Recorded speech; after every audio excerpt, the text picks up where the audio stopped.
1, hey, 2, hey, 1, hey, 2, hey, 3, hey, 4, hey, ho, hey, ho, hey, ho. Hello. Thank you for sliding through, Dark Side family. Yeah. I'm LaDios Muhammad, an actor with purpose. And I'm Rav'n, an actor with passion. And we are actors From the dark side. So what's been going on, Miss Rav'n? Getting out in this city, living that life. So happy that the pandemic is finally starting to get behind us, minus this Delta variation or whatever people are talking about. So I'm just trying to enjoy life. Oh, they were talking about that, boy. I'm like over this heat. This heat has been, what the heck is going on in Colorado? You know, I'm always cursing summer, girl. I'm like, I hate these 3 months. I'm like, I know what's coming. Shoot. I'm just like, it's never been this hot. It's like 100 and something degrees. Shoot, yeah. We always get at least a week of 100. It's been a month. A little bit. Yeah, I can't take it. But anyway, so glad to be here. Things are opening up. Everything's popping up here in Denver, Colorado. If you don't know, you're going to know today. Yes. What are we talking about today? So we're going to hit a kind of a topic called Diversity Pacification in TV and film. Kind of just discussing like, hey, we're asking for diversity, inclusion, and equity, and you're giving it to us, but are you really giving it to us? What do you think? Interesting. Yeah. Interesting. Well, I know that we've come a long way since I was a little girl. I don't know if that really means that representation is where it should be, or actually always representing reality, if you will, So what are your thoughts, LaDios? Yeah, I feel like we've come a long way, but we're still not getting what we need. We kind of had this little conversation went off about just how we're seeing ourselves in film and TV. Yes, we're starting to be more inclusive, and we're starting to get a few lead roles, but how are you presenting us on the TV and screen? Right. Yes. Is it something that reflects our actual background and totality of our heritage? Like as we did, a week ago or so, how we did the review. Yeah. The barrio reflected the Afro-Latin community. Yes. So, yes, but are we getting that same representation for sitcoms and leads and roles and that we can be with our own counterparts? I feel like we were doing a better job of really kind of paying homage to different cultures and different American cultures, if you will, like when they started producing shows like Blackish and like Off the Boat and even the Goldbergs, right? Representing a Jewish family, representing an Asian family, even going back to, what was the comedian name? Robert Rodriguez. He had his own family show. Yes, that was kind of one that. of the first Latino families on television, just like Off the Boat. One of the first Asian families that gets to get represented. But boy, that had to happen beyond 2000. And now I almost feel like there's a real rush to do the blended family, right? To do like the mixed dish and things like that. What do you think, LaDios? There is a rush. There's so many. I feel like sometimes, yes, they're being very inclusive. They're giving us lead roles, but how are you giving us lead roles to do so? I guess for me, so for an instance, Sisters, my favorite show. I love that show. Now it's 5 beautiful, successful women, okay? And then there's one who is actually dating a white guy. Absolutely. Okay, now what I love about Tyler Perry, he's going to make sure that white guy looks good. He is gorgeous. Don't get me wrong. But now the thing is that there's still the subliminal messages. All of the brothers that are dating the sisters, they low down, huh? Yeah, something wrong with them. Ooh, I hate that. They got a criminal record. Me, man. You know what I'm saying? One of them One of them cheating cheats all on. the time. Yeah, he was One cheating will on always his cheat. wife. Mhm. The other one, you know, he's trying to be celebrated, and he's a pastor, but now he's slipping back. So, But I bet the white guy is like, oh man, you could bet your money on the bank that he's gonna be friggin' upright. he got money. Oh yeah, everything. He's And got he's so money. gentle he's, and kind and yeah, he never understanding. cheats. He never. Yeah, he's the upstanding. Tyler Perry did that with another show called. Oh God, If Loving You Is Wrong, and ooh girl, that was trashy. But Brad was a ex-Marine, and you know, just a stand-up, you know, guy, and yeah, you really couldn't help but Yeah. love Brad because he was the hero. But Tyler Perry wrote him as the hero. Now, what's up with you, Tyler Perry, that you don't see black men in a respectable form? Sorry, I'm just asking. No, I'm just asking. and that's cool. And you know what? I wanna tail back on that Mhm, because one of the things is he does have this other one called Bruh.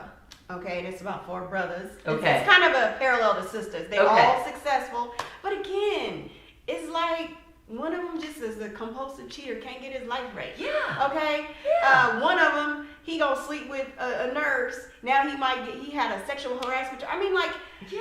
we're some solid families. Like, why can't it be like the brothers in This Is Us, right? The brother, but then again, here's the other connotation.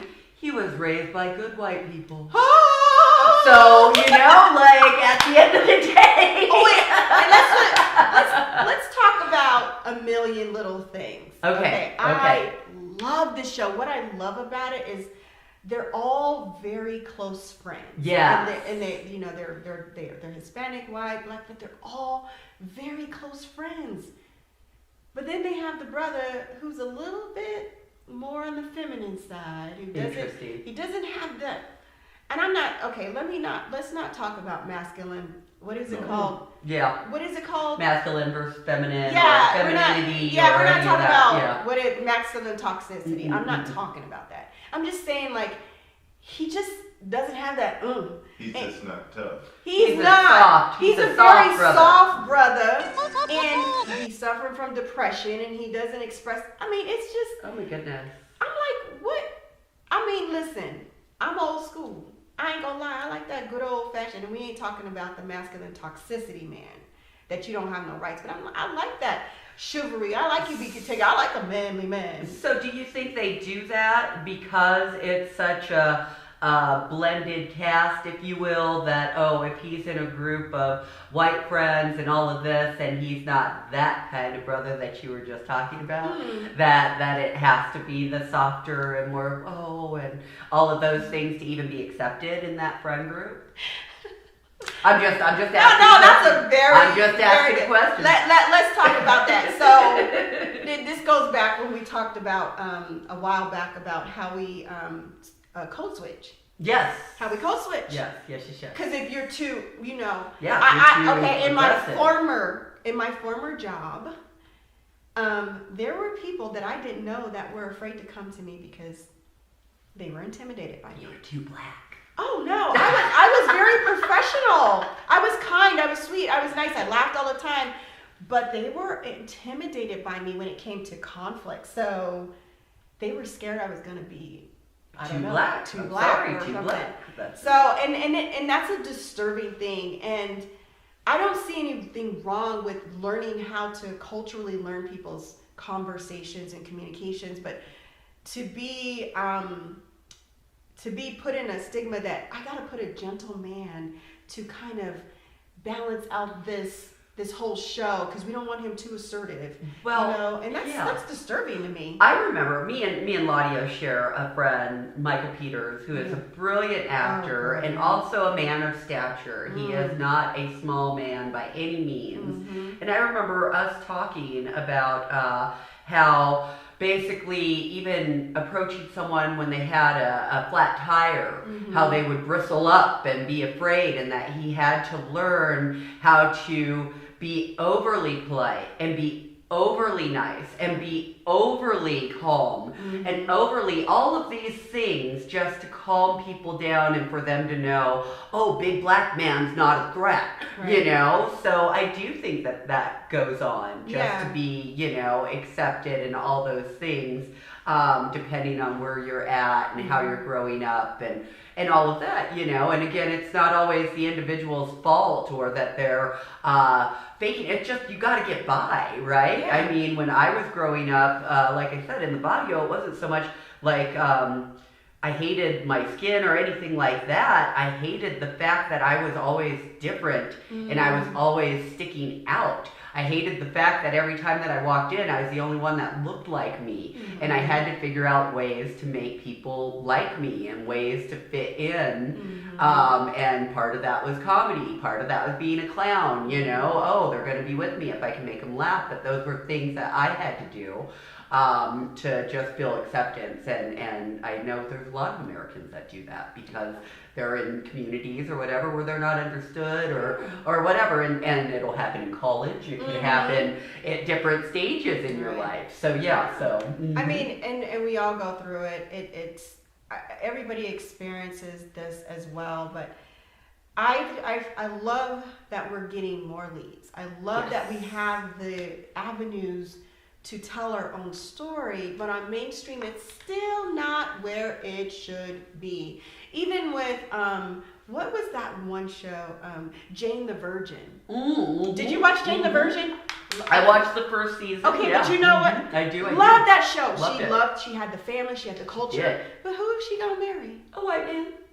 Why can't we be with our own? Don't get me wrong. I am not anti-interracial relationships. Trust me, I'm not. Okay, I've played in the snow quite a few times. That's not what I'm saying, but I'm just saying, why can't we see more of us in our own? There's nothing wrong with what if you're black and you're married to a white person, right? You know, there's nothing wrong, but can we project a little bit more of that of our culture, our individual cultures, like the Asians and the Hispanics, and I mean, I do see when you see the Italians. They always with their own. Yeah. And when they're with somebody who's not with their own, ooh-wee, it's a big deal. Sure. And there's nothing wrong with wanting to just have a solid foundation. Trust me, I love that they're being, conscious casting. And they're starting to be a little bit more conscious casting and putting more people, but when you're doing conscious casting, make sure you're presenting the right image. Well, and it's also, it goes deeper to, and America just has such a long history of whitewashing and painting it as white is right. You know, white is right. If you get with the white guy, you're going to have a better life. If you get with the white woman, you're going to have, your children are going to have a better life. You know, these messages are kind of subliminally set, but we get them through our media and through the TV shows that we watch and the commercials that we watch and all of those things. So it's like, when do we see like the Huxtables back in the 80s? Thank you. That kind of thing, that, these people, there's nothing wrong with them. They're educated. They can hold it down. They have a loving family. Why can't we see more of that? And I'm mixed race. I am happy to see that finally in 45 being depicted on national TV, right? Because for years there was never a mixed person never admitted. Of course, they were there, but they were put in their box. They were put in their box, right? Oh yeah, of where they fit. So to see shows like Mixed-ish and to see commercials that are actually showing interracial families, it is refreshing to me because I always felt like an outcast, if you will. So I love that. Yeah. But you also need to balance it by showing positive images of Asian families, of Latin families, of black families, and not just, the blended families, but, all of them together. Yeah. I've finally been seeing some interracial homosexual commercials, so that's been interesting. We love that too.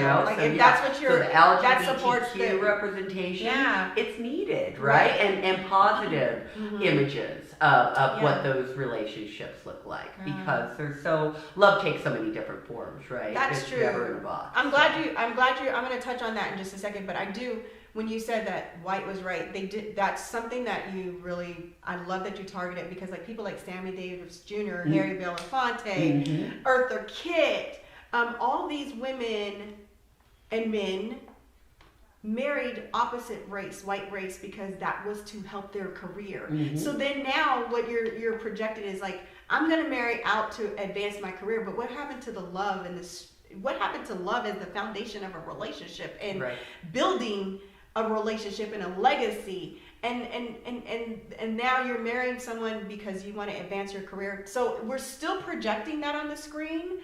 But in subtle ways. And then when you said the LGBTQ plus, okay, so I have friends who are in the LGBTQ plus who said, oh wow, I'm tired of just seeing us on the screen. We're glad we're being recognized, but they're still not recognizing them as a positive light. They're recognizing them as, oh, they're just over flamboyant and they sleep and they go to Sexual bars deviance. and they just have sex with anybody. They're floozies, but no one like, okay, I just happen to be a lawyer. Yes, and I'm gay. And I'm a doctor. Yes, I'm gay. They have them in this extreme other box that they put them in, and there's so many dynamics that can advance them too. So that as well, again, when we're talking about diversity, when we're talking about diversity, we want diversity, but are you just pacifying us and just putting us in there and still keeping us in a negative connotation? Yeah, it's one thing to be a lead, but I'm still playing a drug dealer lead. Right, exactly. You're not helping us. Exactly. That's such a good point.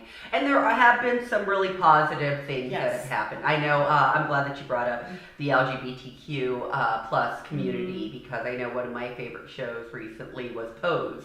And in Pose, there was a large cast of color, transgender, things that we just really haven't seen represented on the big screen or on the small screen. And but it's refreshing, and it's good to see that these people are there. They matter. Their stories matter. We want to hear them. So so it's kudos to the industry for trying. Right. We haven't gotten there yet, but kudos for trying and giving it a best effort. We want to see more.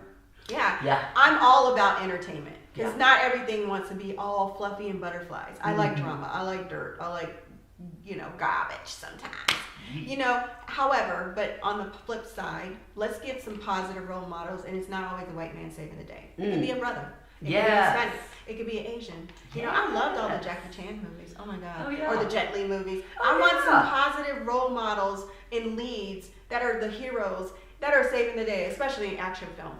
Yes, thank you for the diversity, and we just want to make sure you're not diversity pacifying us at the same time. Yes, absolutely. You have any additional remarks? I think I said it earlier, love takes all kinds of different shapes and forms and knows no bounds. And a heart's made for love, not for hate. So, get out there and love somebody. And thank you for stopping through and watching us, because we love you back. Right. Yeah. So again, our show is Diversity Pacification. We want to see more of everybody in positive lights. Yes. So we want to say thank you, everybody, for sliding through. Remember, you don't have to be asleep to dream, so get up and get out and do something for yourself. I'm LaDios Muhammad, an actor with purpose. And I'm Rav'n, an actor with passion. And we are actors from the dark side.